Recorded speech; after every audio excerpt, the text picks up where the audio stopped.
It's Tom and Todd's Face Off on WRKO.com. It's been a couple of weeks. We are happy to be back on WRKO.com. It is Face Off. Does Donald Trump's birth certificate hurt or help the GOP field? I don't think it hurts the GOP field. I think there are multiple issues that Donald Trump is just throwing like crazy at Barack Obama, and I do think this hurts Obama.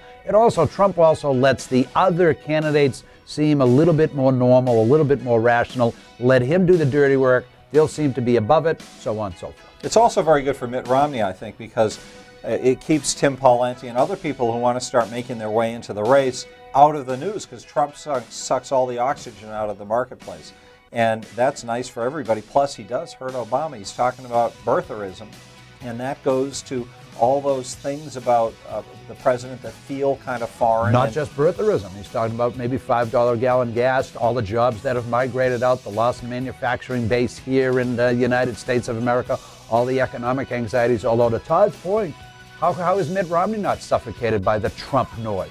Everybody gets suffocated by the Trump noise. This is fine for Mitt because he's the front runner. He's putting his organization into place, and he's getting ready for when Trump fades and reality sets in. It's going to work out fine. Don't worry. Who won the government shutdown battle?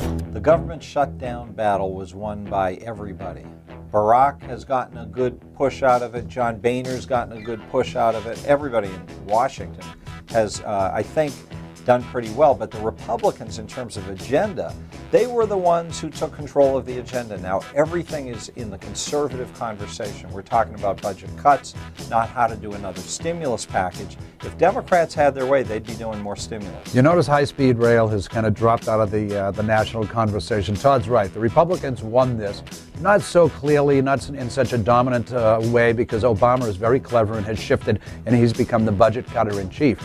That being said, I think the Democratic base has to be dispirited. In the end, they'll stay home, and they'll be with the president in terms of his election. But they are dispirited because, as Todd pointed out, the entire conversation has shifted to deficits, debt, spending, and it's all on bring it down. And if Democrats aren't squandering our money to pay their voters to vote for them, they don't know what to do with themselves.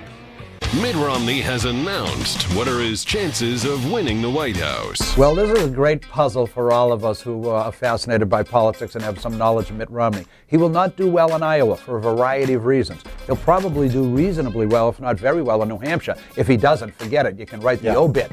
But then he goes to South Carolina, and I'm not sure how well he'll play there. Although, we got to give credit where credit is due. Mitt Romney would probably have been the nominee 4 years ago, except John McCain snuck up on him in Florida and accused him of trying to have a specific pull-out date in Iraq, which all the military people were against.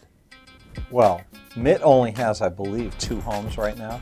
The White House would work out very well for him. So I think he's going to give it a really good effort, and he's well positioned to do it. There aren't a lot of... Anything can happen, as we saw last time, and we see every time. But Mitt's well positioned to make this thing happen if he can find a way to get past the Republican voters in the primaries and get the nomination. He would do very well against Barack Obama. Very interesting theory Todd has. We're going to diversify the real estate holdings from New Hampshire and Utah, or New Hampshire and California, although I think he's got a place in Hawaii, too. Oh, that's right, 3 homes. But that Pennsylvania, Hawaii's too far away, Pennsylvania Ave address kind of culminates the whole effort. Oh, what's he going to do with a Hawaii house? What, he's trying to compete for the... You and I will go out there. We'll meet up with Mike Buck. The winter White House. That's Face Off for today. We'll see you again next week at WRKO.com.